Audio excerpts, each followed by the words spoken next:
Hello my dear CLAT aspirant, स्वागत है आप सभी का law prep tutorial YouTube channel पर। मैं हूं आपके बीच आपका जीके मेंटोर सचिन पाटिल और उम्मीद कर रहा हूं आप लोगों की प्रिपरेशन बहुत ज़बरदस्त तरीके से चल रही है। आइए आज हम बात करेंगे बहुत ही इंपॉर्टेंट टॉपिक के बारे में, क्योंकि इसको लेकर के एक अपडेट आया है कि अमेरिका और इंडिया दोनों का एक ज्वाइंट कोलैबोरेशन है एक सैटेलाइट को लेकर के, जिसे हम अर्थ ऑब्जर्वेशन सैटेलाइट कहते हैं। ये डिजास्टर प्रिपेयर्डनेस के लिए काम करेगा और अर्थ पे उन रिसोर्सेज को ये डिस्कवर करेगा जो जिन्हें हम रेयर अर्थ एलिमेंट्स के नाम से भी जानते हैं। ऐसे मिनरल्स को ये ढूंढने की कोशिश करेगा, इसीलिए इसे अर्थ ऑब्जर्वेशन सैटेलाइट कहते हैं। तो निसार इस मिशन का नाम है। आइए आज हम इसके बारे में डिस्कशन करने वाले हैं। निसार का फुल फॉर्म क्या है? तो NASA and ISRO synthetic aperture radar system के नाम से या सैटेलाइट के नाम से इसे जाना जाता है। जैसा कि मैंने आपको बताया कि ये दो देशों का ज्वाइंट कोलैबोरेशन है। नासा और इसरो यानी कि अमेरिका और इंडिया मिलकर के इस मिशन पर काम करने वाले हैं। इसके अलावा हमें पता होना चाहिए कि इसके रिलेटेड और क्या सवाल हमसे एग्जामिनर एग्जाम में पूछ सकता है, तो इसके बारे में हम लोग देखते हैं। पहला देखते हैं यहाँ पे क्या बोलता है सिस्टम। तो देखिए ये एक तरीके का रडार इमेजिंग सिस्टम है, ठीक है। और इसके अंदर जो रडार, ये जो एंटीना इसके अंदर बनाया गया है, ये दुनिया का सबसे बड़ा रडार इमेजिंग सिस्टम जो है वो होने वाला है, जिसको अमेरिका के द्वारा तैयार किया गया है। इसके अलावा ऑपरेटर की बात करें तो नासा एंड इसरो का ये ज्वाइंट कोलैबोरेशन है। इसके अलावा ऑब्जेक्टिव्स की बात करें तो जैसा कि हमने शुरुआत में बात की थी कि ये डिजास्टर प्रिपेयर्डनेस के लिए काम करेगा, साथ में natural resources across the world ये एक्सकवेट करने की कोशिश करेगा, डिस्कवर करने की ये कोशिश करेगा। तो ये काफ़ी बड़ा मिशन है, प्रोजेक्ट है। 1.5 बिलियन यूएस डॉलर का ये प्रोजेक्ट है। यदि इसे मैं भारतीय रुपए के हिसाब से यदि बात करूं तो लगभग ये 12,500 करोड़ रुपए के आसपास आता है।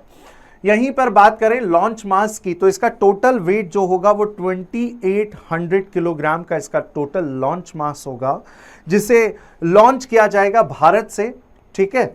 जून 2025 इसमें ये नया अपडेट जो है वो निकल करके आया है कि नासा ने ये क्लियर किया है अमेरिका के इंडिया के साथ में मिल करके कि अब हम इस मिशन को जो है वो जून 2025 में लॉन्च कर सकते हैं।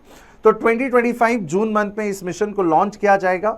GSLV Mk2 रॉकेट से इसे लॉन्च किया जाएगा। ये भारत में बनाया गया स्वदेशी रॉकेट है, व्हीकल है, जिसका इस्तेमाल करके भारत के सतीश धवन स्पेस सेंटर से इस मिशन को लॉन्च किया जाएगा। ध्यान रखना, ज्वाइंट कोलैबोरेशन है नासा और इंडिया का। इसका मतलब ये नहीं है कि अमेरिका की तरफ से इसे लॉन्च किया जाएगा, ये लॉन्च किया जाएगा GSLV Mk2 रॉकेट से और इसे सतीश धवन स्पेस सेंटर से लॉन्च किया जाएगा, ठीक है।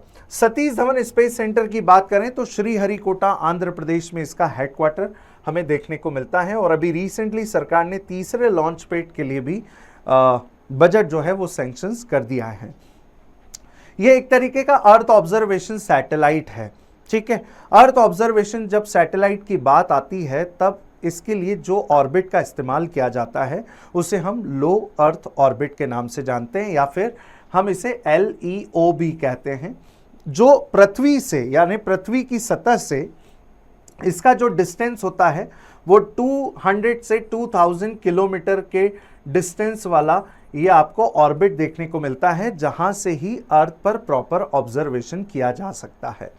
इसीलिए इसे अर्थ ऑब्जर्वेशन यानी EOS सैटेलाइट कहते हैं। और इसे ऑर्बिट में कहां पे लॉन्च किया जाएगा, है ना, किस ऑर्बिट में रखा जाएगा, तो इसे हम लो अर्थ ऑर्बिट में लॉन्च करने वाले हैं। ये सारी चीज़ें हम लोगों ने देख ली हैं। इसे ऑपरेट किया जाएगा इसरो और नासा के ज्वाइंटली कोलैबोरेशन से। और मैंने आपको कॉस्ट बताई थी कि इसमें 1.5 बिलियन यूएस डॉलर की जो कॉस्ट है वो यहाँ पर निकल करके आ रही है। इसके अलावा हम इसके अंदर बात करते हैं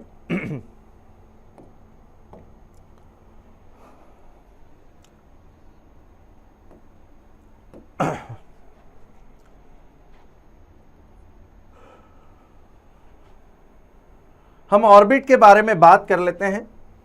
ऑर्बिट में किस तरीके से क्वेश्चन आ सकते हैं।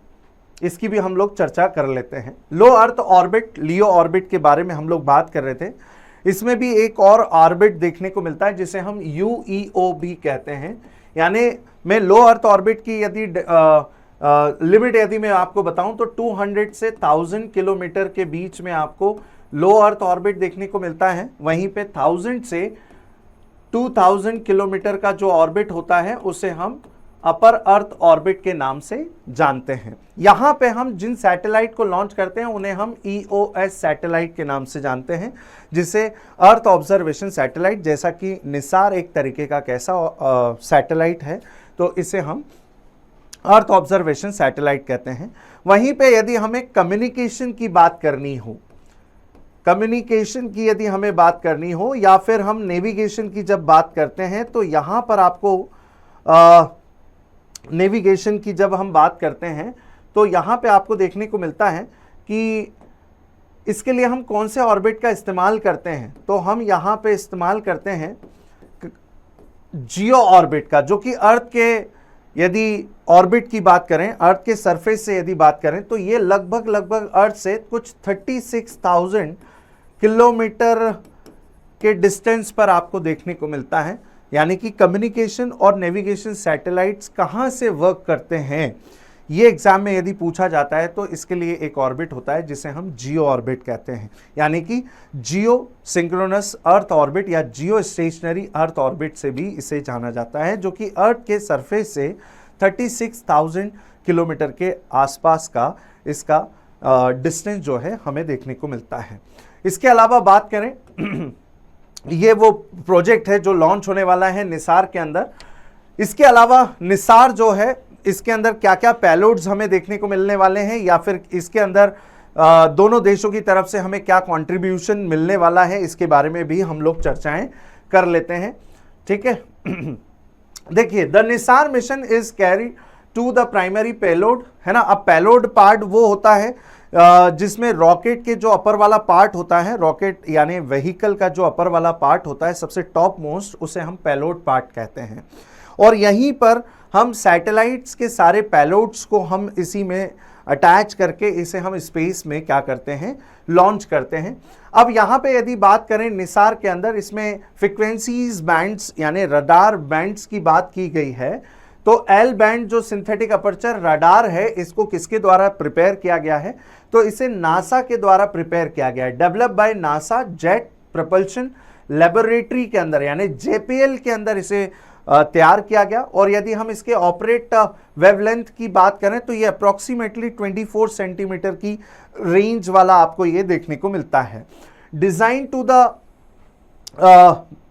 पेंट्रेट की यदि हम बात करें, पेनेट्रेट की बात करें through the vegetations and the surface materials को ये क्या करेगा, ऑब्जर्व करेगा।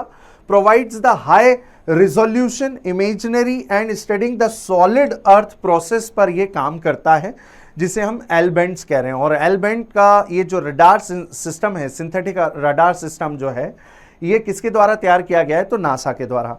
इंडिया के द्वारा कौन से बैंड को तैयार किया गया है, तो S band synthetic aperture radar को तैयार किया गया है। डेवलप बाय इसरो, यहाँ पे किसने तैयार किया है, तो JPL ने, लेकिन यहाँ पे किसके द्वारा तैयार किया गया है, इसरो के द्वारा। Operate to the wavelength approximately 10 centimetre की इसकी रेंज होगी।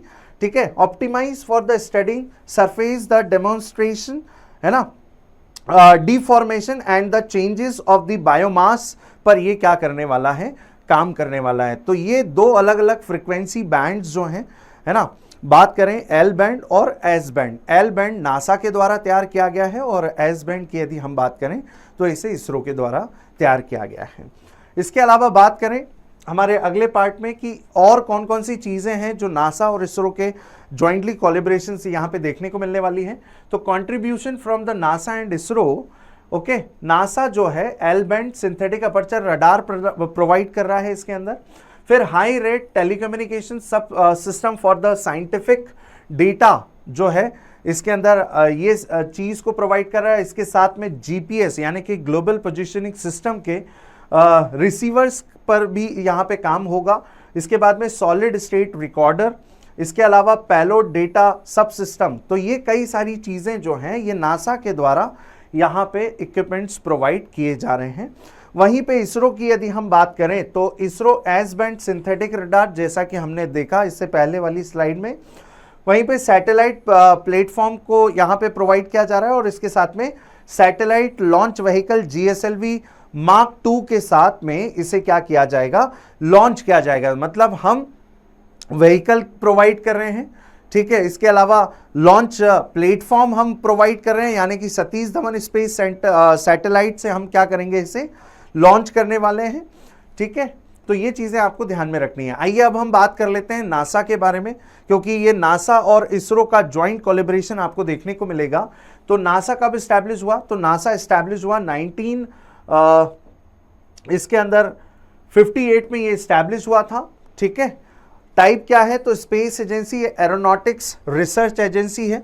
और कई बार क्या होता है कि बच्चे इसके फुल फॉर्म को जब पूछा जाता है एग्जाम में, तो कई बार इसको एजेंसी लगा के आ जाते हैं। ये टाइप है एजेंसी, स्पेस एजेंसी है ये, लेकिन यदि मैं इसके फुल फॉर्म की बात करूं तो National Aeronautics and Space Administration इसका फुल फॉर्म है, यह आप ध्यान में रखेंगे। Okay, where is located NASA headquarter, तो वॉशिंगटन DC अमेरिका की कैपिटल के अंदर इसका हेडक्वार्टर है। और इसके अंदर जो पोस्ट होती है ना, इसे एडमिनिस्ट्रेटर की पोस्ट कहा जाता है। और जैनेट पैट्रो एज अ एक्टिंग यहाँ पे एडमिनिस्ट्रेटर हैं, और डिप्यूटी एडमिनिस्ट्रेटर की पोस्ट अभी वैकेंट है। जैसे ही कोई अपडेट आता है तो इसमें आप अपडेट कर सकते हैं। इसके अलावा बात करें इसरो की, तो ISRO Indian Space Research Organisation की बात करता है। ओके, 1969 में ये स्टैब्लिश हुआ था 15 अगस्त, लेकिन इसरो से पहले इसे इनकोस्पार्क के नाम से जाना जाता था, यानी कि Indian national committee for space research.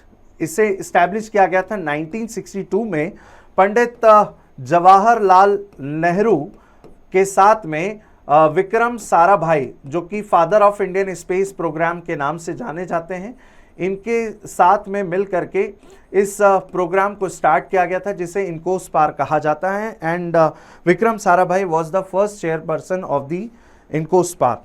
बाद में 1969 में इसे कन्वर्ट कर दिया गया इसरो में, और ये डिपार्टमेंट ऑफ स्पेस के अंडर में आता है। और department of space directly manage किया जाता है, गवर्न किया जाता है भारत के प्राइम मिनिस्टर के द्वारा। आइए बात करें हेडक्वार्टर की, तो बेंगलुरु कर्नाटका के अंदर इसका हेडक्वार्टर है। और इसके एट प्रेजेंट यदि चेयरपर्सन की बात करें तो वी नारायणन इसके चेयरपर्सन हैं, जो कि अभी रिसेंटली अपॉइंट हुए हैं 11वें नंबर के, और एस सोमनाथ की जगह इन्होंने अभी हाल ही में ली है, ठीक है। तो ये चीज़ें आपको इसके अंदर ध्यान में रखनी है, जिससे रिलेटेड एग्जाम में क्वेश्चन पूछे जाते हैं।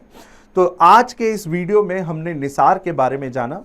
ज्वाइंटली कोलैबोरेशन है अमेरिका और इंडिया के बीच में, जिसको आज हमने इसे डिटेल में देखा है। तो उम्मीद करता हूं आज का ये वीडियो आपके लिए काफ़ी इंफॉर्मेटिव रहा है। Thank you everyone and have a good day.